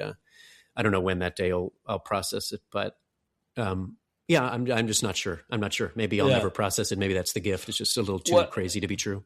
But it happened. Well, the thing that just blows me away is like you kind of got to be a part of this thing that none of us, none of the other operators out there are ever going to experience. I mean, we have such reverence for him, and he's a good friend, so I shouldn't say reverence. He would get upset at me. It's actually funny because it took me forever, but just because he is who he is, whenever I see him, I would say, like, how you doing, sir? And he would immediately go, don't call me sir. And I go, sorry. That's Garrett. I'll usually say, how you doing, GB now, or something like that. But he's such a dream.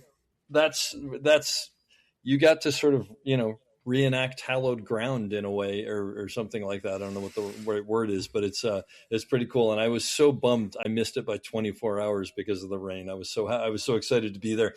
And don't take this the wrong way. Partially to see you, but partially to watch him see you. And I called him afterwards, and I was like, how was it? And he goes, the meta of it all, I can't even begin to explain.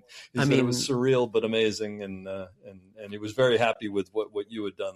So I tried my Garrett Brown best, but it'll never be Garrett. But there's a video on my phone that he sent me of him, videoing me, being him, doing the shot up the stairs. It's just like, what am I? He sent me the same thing. Yeah, and I'm just I don't crazy. Know how. I don't take it. Believe me, I value what happened there this past fall beyond anything. Don't take it for granted for a second. Still not sure it was real. All those things, believe me, it's like completely, I'm like in some type of planetarium and it's all happening around me, but I'm not sure I understand it. Well, it's too bad you didn't do the boxing stuff, because have you ever seen the video of him where the person in front of him knocks into the woman and he pats her on the arm? Do you know this video? No. So I'll send it to you. It's in the movie, I believe, because in the movie you can see Garrett on the side. Because yes, and I've seen that. Like, it's a camera operator. But Charles Papper, a very good friend of mine, steadicam operator, and love Charles. And I think he's the one who zoomed in on it, because there's a point where there was like a recording. I think there was there were all sorts of stuff connected to Garrett back then. I don't remember what his recorder, but there's someone walking in front of him, and the three of them are walking as a train, and they're walking on the outside of the boxing ring where people are sitting, right? And the guy in front of him accidentally, I think, elbows this woman in the head, like very lightly, but not but you can see she sort of recoils. And Garrett's the next person in the line, and as he's shooting, he leans down and pats her on the shoulder, and I'm sure said, "Are you okay?" or something like that, while he's doing the shot. And it's just such a classic moment of Garrett, of who he is as an individual. It's really quite lovely. So had you ever done that, it would have been cool if they had actually redone that moment. Oh man, Most people probably don't know it. I'll send it to you. But it's a classic. So that's what a great story. What an incredible thing to be a part of. And also one of those things of like, who in the world would have thought that your career would have ended up doing something like that? I mean, that's just not me. Out of left field, right? Way out of left field. I'm not even sure it's in the same ballpark at all. So when they make the movie about me, can we call you? Can you do 6'4"? Can you pull it off? I didn't do 6'4". I didn't do his height before. And it just, if we have the budget, they can put me on, we can develop something where I can be just a little taller. All right, good. And by AI, they won't even need me. With AI, they won't even need me. Exactly. That's fantastic. One of the things that I didn't ask you about was if Beale Street could talk, because you were telling me about that earlier. Tell me about that. What was that like? I mean, that was awesome to be able to end up on the film that, the folks who did Moonlight did next. And they came to New York, and I was really helped, I think, by Christian Springer, friend and DP who recommended me to James Laxton. And I mean, I hadn't worked with James or Barry, obviously, at that point. And it was just cool to see the two of them do their thing and how lyrical they are with photography and telling that story, which was a slow burn, I think I would say, with Beale Street. But a lot of trust given to me to do some nice Steadicam work. God, where did we shoot that on? Was that the 65, the Aries 65? It might have been. It was, the Alexa 65. Yes, Alexa, I think it was. 65, yeah.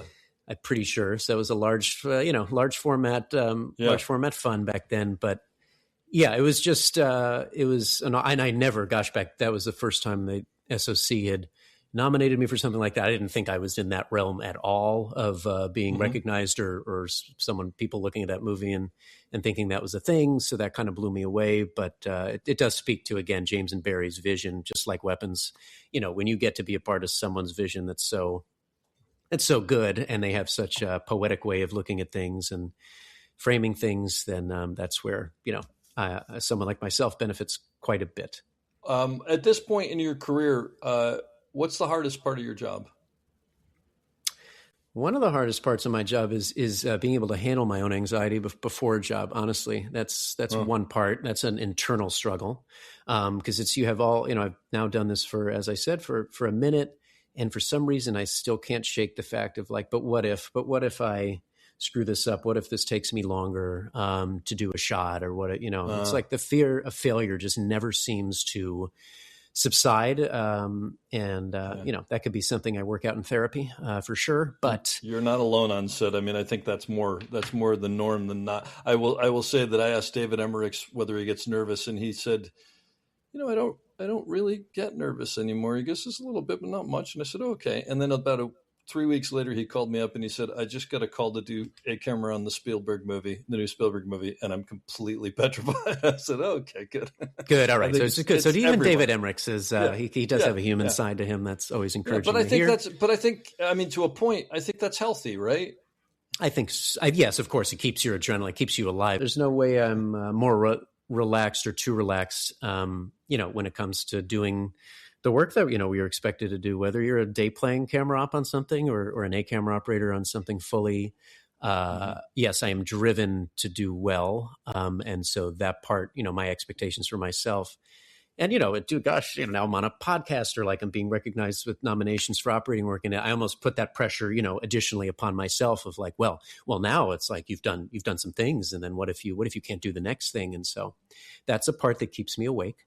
And outside of that, I mean, the toughest part outside of my own internal mental state, I think it's always the community that just the balancing act you get to do as an A camera operator on set of just making sure you can run a set at times if it falls to you, and manage all the personalities, whether in front of the camera or behind the camera, and manage them in a way that you feel good about, and that they like you, and that you just want to be well liked in that position, so that everyone is happy. And then sure, you get called again, ideally, because people remember your skill, but they also obviously remember a lot about how you are and how you spend those 14 hours sometimes, or more, or ideally less, next to people. And that's what's going to get, I think that's what gets me hired sometimes, heavily because of how I've carried myself on set. And so I'm always trying to work that, and not let all that crazy hecticness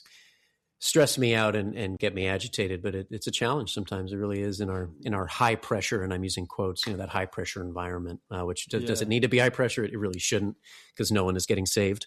That's not medical.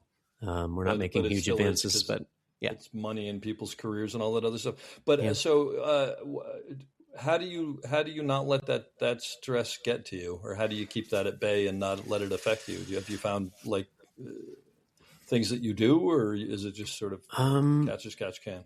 It's funny, a lot of the stress comes before, and then when I'm in the moment, there is something to be said, of course, about when you're in the moment, you're not thinking about the what ifs, because the what ifs are happening to you, and then you're just reacting in the way that you have, either reacted before, or you've faced a situation, and now this time, it's great because you've had that experience prior, and you can maybe treat a situation differently. And there is, I of course will admit there's confidence brought from all the experience I've had, and that's very helpful in those moments. But I don't know. I mean, there's exercises now that I'm just trying to be, in terms of agitation and not letting some of those things get to me, is just, a quick zoom out. That if you let yourself go a little bit, you show a little bit of that sweat or frustration, that you're always going to regret it later. And you wish, you wouldn't have gotten seen in that way, or been broken in that way. So it's, of course, knowing the flip side, that you never want to walk away from a day and be like, oh, like that, you let yourself crack a little bit, or your personality, that weakness in your personality, being able to juggle all the things, happen to you, and knowing that I don't want that, of course, is one thing, but then being able to zoom out and be aware of like what I'm feeling is a very small microscopic thing in the sense of everything, and in the sense of life in general, is what I do try to remember, so that when I get in the car at the end of that day, I don't regret having a moment where it was just like, something was challenging and I didn't meet it with calm. It's so hard to be calm all the time, but it's so important, and people remember that. Yeah. Have you looking back, talking about stress, have you ever had a shot that just, like, a point where you just failed at something, where it didn't work, you couldn't pull it off? I remember early in my career, I just had a really heavy build, and I was doing this indie movie, this shot that took someone out from a restaurant to their car that's parked at like the far end of the lot. And I just got back in the day, must have been like a D21 and a full on deck recorder on there. And I was young still. And I just remember being like, shoot, man, this shot is like too much for me right now. Like, I'm like 2 or 3 takes in and I'm dying. And I remember having to go to the DP and tell him that I was going to struggle to complete the next take, based on my physicality. I don't remember exactly what we did. I don't remember but it was, at least it's like the DP was pretty great about it. I mean, nothing exploded back then when I said that, like, I was struggling to do this. And I wish I could say I knew more or less it was just the idea of being able to say when it comes to physicality, like that specific issue. I mean, I'm glad I said something, because it would have been, I think, worse if I tried to do it and then just kind of like failed or I don't know what would have happened if I couldn't complete the shot. But I did have open communication at that time of like, okay, I'm not up for this, doing it this way with this thing that I'm carrying right now. This, I didn't have a prep on that job. I showed up, it was just a day play thing, and it was like, oh my gosh, okay, it's going to be this plus this. So I didn't have a chance to get those. Yeah, I didn't have a chance to be out in front of it at all. So that's life. But communicate, saying before it got too late, it was good that I said that. And I don't know, there's only been one job where a lot of steadicam ops were coming in and out of it. And, the DP was kind of tough. And like, I remember not being called back an additional day for it. I remember having to be in like low mode, going around a table, and like freaking the top of the sled was probably hitting the ceiling. It was tough stuff. It wasn't the best. Probably long take. I'm going to go slow. I don't know. I do remember hitting the ceiling once. And it felt like a kind of like a sticky, not sticky is not the right word, but it was a chilly environment. And, I didn't get called back on that one to do any more additional work on that. And that was okay. And maybe that's for the best. And maybe that's for the best. And I remember several people like coming in and out of there, but it's either that or the thing that is probably always a challenge is the different personalities you work with. And when someone like a director of photography is very caustic, or makes you feel like you're not doing a good job, even if maybe in that person's mind, believe it or not, they do think you're doing a good job, but the way they know how to work is to just beat you down over the comms, literally while you're operating. Yeah. I had an experience like that where I hadn't had that before.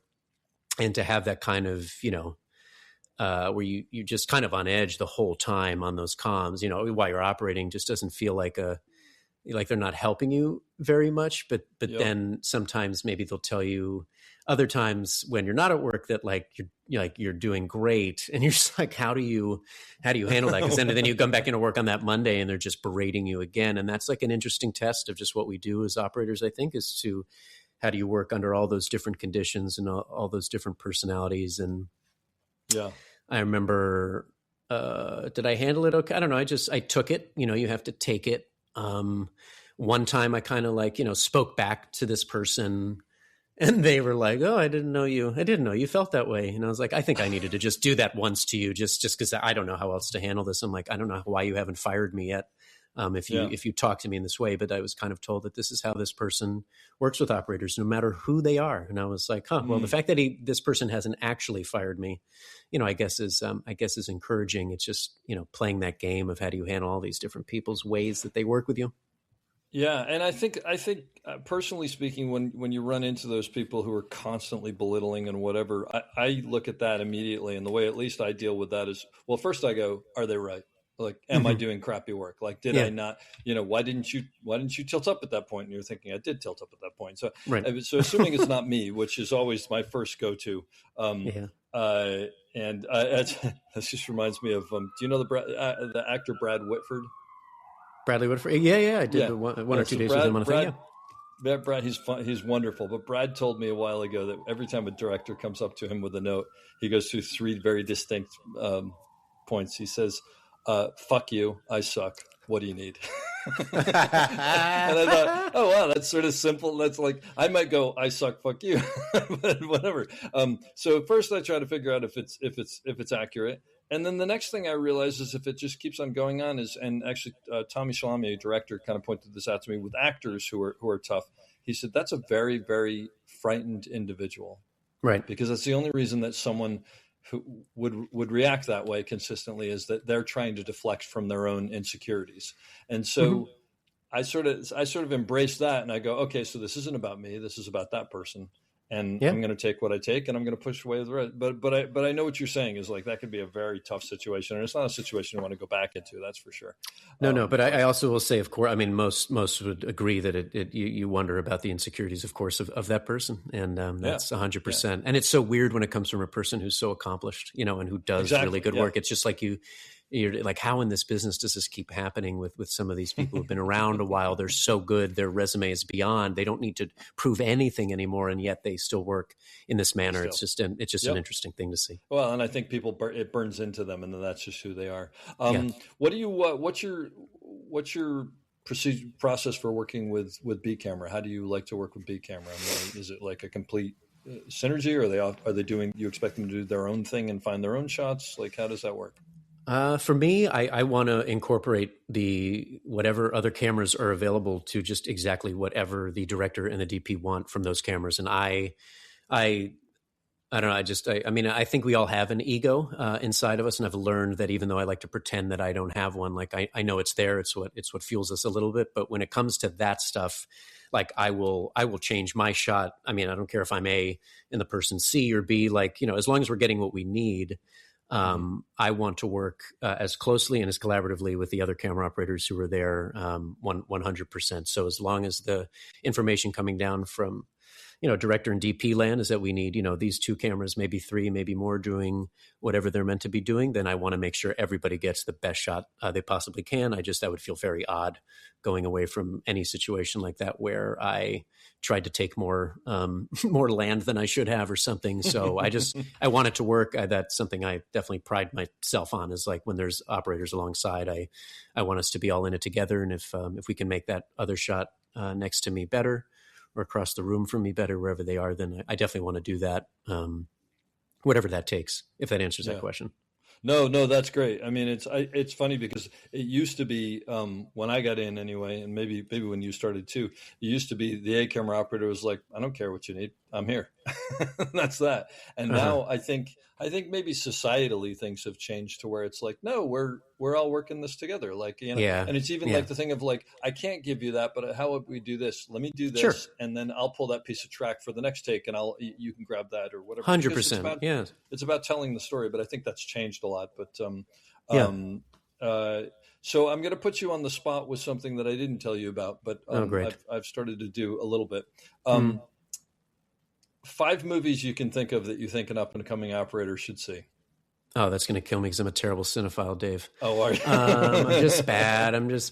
Oh man. I mean, well, how about this? I'll change it then. A handful of movies that are inspiring to you that you've seen. Sure. Even so, I wish I'd prepped that question or that answer for you. What comes to mind, man? I was going to say that if someone asked me, I would say go watch Weapons, but you can't say Weapons. I mean, geez, the fact that you would say that again is like, am I even on this podcast? Everybody should see that. Incredible. I mean, Children of Men, I remember watching in college and just being like, geez, Louise, like that looks so freaking fun and it's so well done. And honestly, God, the BMW short films from when I was also in college, that's when I learned who like Robert Richardson was and a couple other people. Those all those had a different crazy cinematic vibe to them. And like, I remember that really being like an effective thing. Just again, when I was in school and learn, starting to just get in touch with all these things that were also cinematography and operating heavy. Was that the whole series with Daniel Craig? That thing? It was Clive Owen. Clive Owen. You're right. My God, I forgot about those. Those are really amazing. Yeah. That's so funny. That's cool.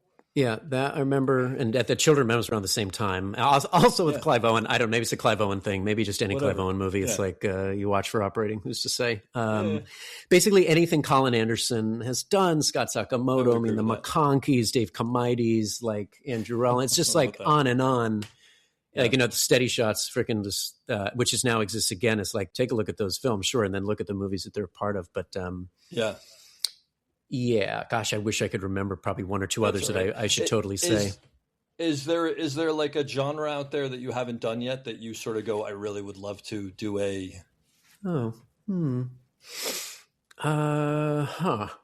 What would that genre be? I've been lucky. I think I've gotten, I've even, with horror a little bit now and certainly comedy and like, gosh, Weapons almost hit a couple different genres you could argue within itself. Weapons, I don't know what Weapons was. That's exactly, that's the beauty of it.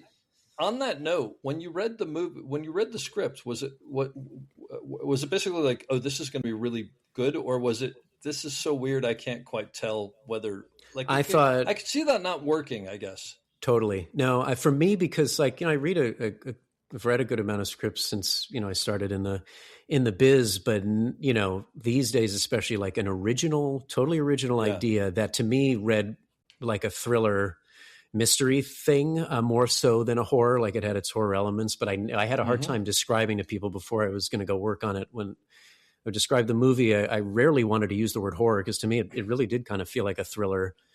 I thought it was a thriller. I thought it was a thriller. It had horror elements and it had like a little bit of light comedy, of course, which really ended up showing through quite a lot at the end there. And yes, reading it, that's what made me stick with that movie. I kind of had to dodge other things or like I just kept holding on for Weapons to go because of some casting issues and the strikes. And like I had to back out of a project once Weapons went away, and then it came back 2 weeks later. Within that time, I had said yes to someone. I felt terrible. I was like, I have to stick with this movie, Weapons. I felt it from reading the script and knowing Larkin and Zach, and it was like, yes, I had to because I didn't know.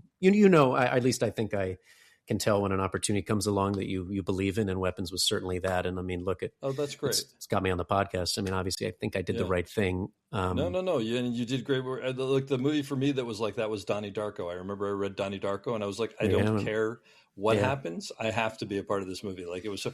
But actually, there are two things I thought about that movie that I want to ask you about. One has nothing to do with you, but when I was watching it, and I'm wondering whether this was an underlying theme that they talked about. There was this whole interesting thing of you never know what a kid is going through at home and why they may be acting a certain way. Was that a very specific theme that they talked about within the movie? Because that hit me halfway through. I was like, oh, there's like a whole metaphor going on here that maybe 100%. I don't want to overspeak because I only know so much, but I'm pretty sure that is exactly what was coming through from possibly Zach Krager's experience in his life prior, and why it was part of the reason why he wrote this film and what he addresses in this film. Well, but or just a message that's out there that this happens and you never know. That hit me all of a sudden. I was like, oh wow, this is actually really powerful. And then the other thing I forgot to ask you about was the the kid chase at the end of the movie. Mm-hmm.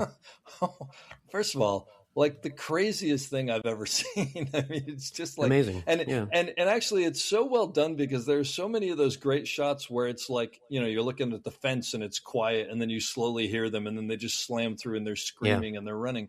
But there's one shot that there's a lot of shots that run through a house. There's one shot that like runs through a house and goes through a glass plate window that Heck yeah. blows? Yes. Yeah. No, so that was one of the reasons why Connor was still in town, is we thought we wanted to do that shot that chases the girl in pink, who's an adult stunt artist, but short enough to be to fake it as maybe one of the kids. And so that screen is like a real screen thing that she breaks through the was the glass she break? Yeah, I think she breaks through like. I assume the glass was digital, maybe. It might have been. Gosh, I can't remember. But she jumps through the window, and then he just jumps through the window after her, right? Yeah, the window is real thing and then she goes through that and So we thought we were going to do that with Connor like running with the Ronin in the ring, and then me on what is called, I guess, the Force Pro, which is the kind of that box you can hold that you can operate the Ronin that way to give it also kind of it's kind of a mimicky pan bar, what have you, because you can put it on a fluid head and do the same thing.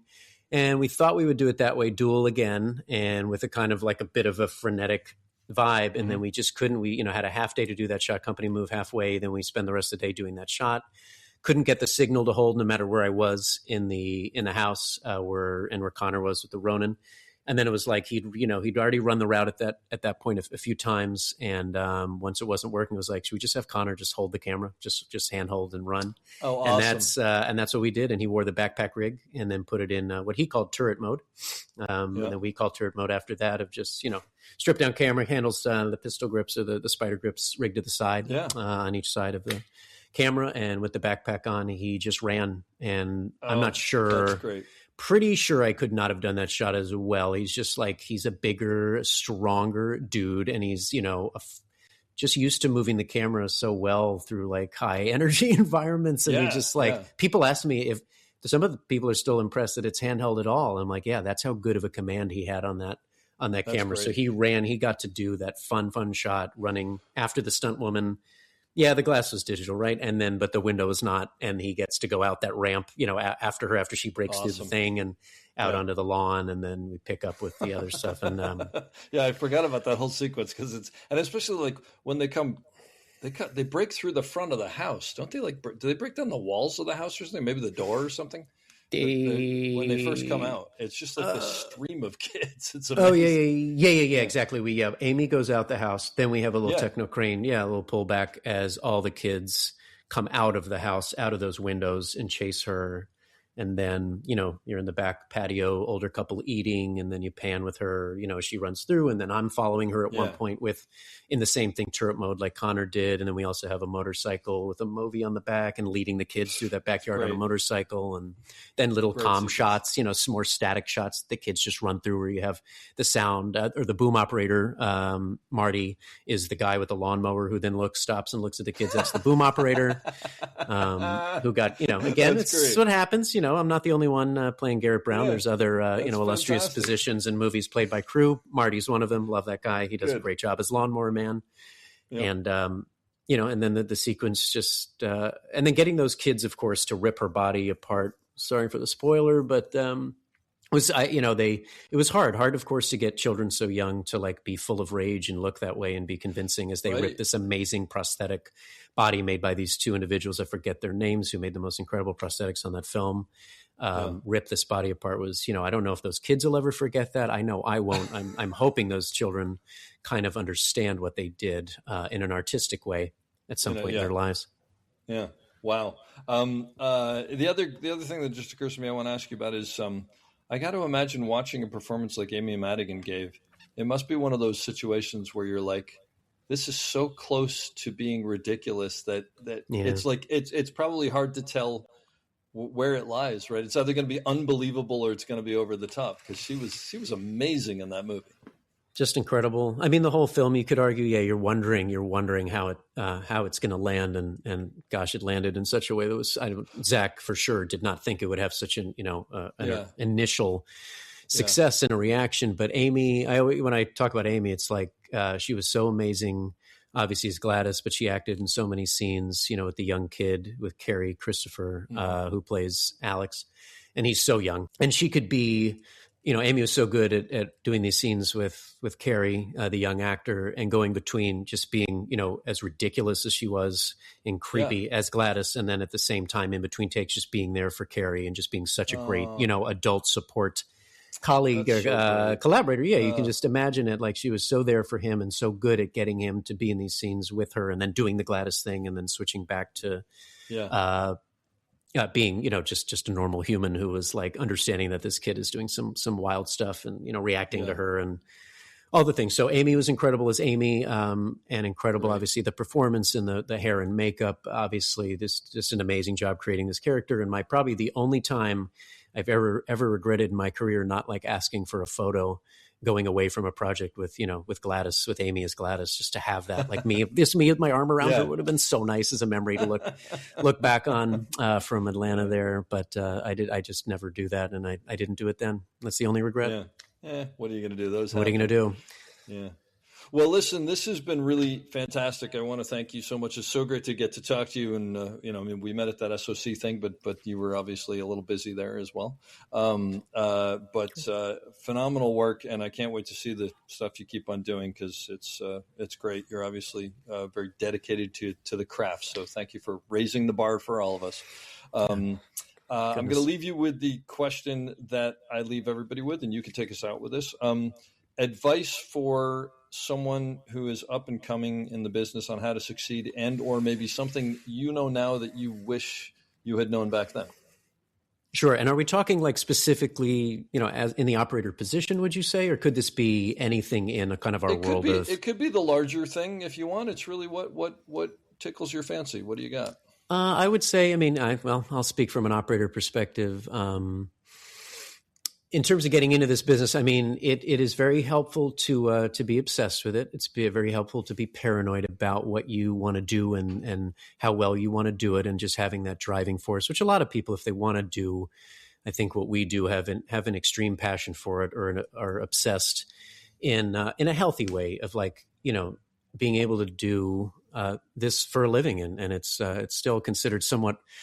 It's an art. You get to be so creative and artful in what we do, moving the camera or not moving the camera. And I'm just so thankful that my dad put this, movie camera, the little home video camera in my hands.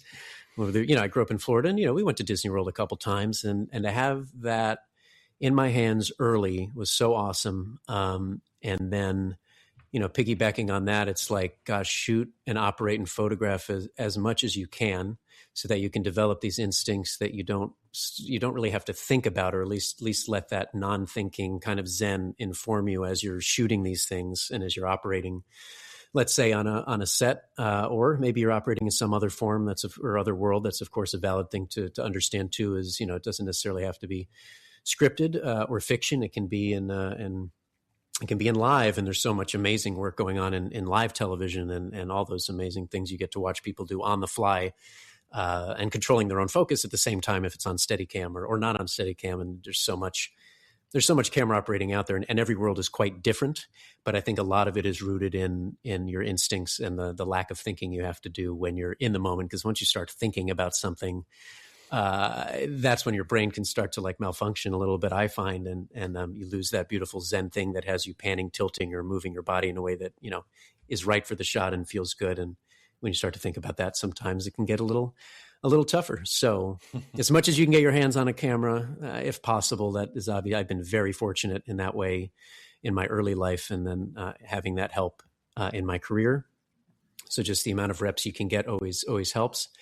Something I didn't know that I wish I knew, but that I feel like I've come around on in a good way is that art of communication and the balancing act of all the different personalities you have to juggle from within a job, from job to job. It would have been cool to maybe know that, but also I felt like I discovered that in such a natural way of as it just kept coming at me, these work environments, project to project. I started to almost like the challenge of kind of killing everyone with kindness, or the humor that I talked about, and kind of artfully dancing around that way of being a point person, which the A-camera operator position is so much about. And then it's like, gosh, maybe only 35% of it ends up being the panning and tilting or something. And then all that other stuff you do on a set preparing to actually do the shot is what takes up so much time and what can get you hired repeatedly. So if you can kind of be of healthy mind and body, which I'm still working on, definitely still working on, that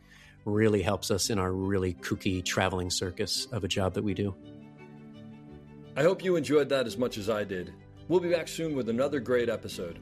Don't forget to check us out on theop.io for all sorts of information on operating and storytelling. So thanks for listening and have a great day.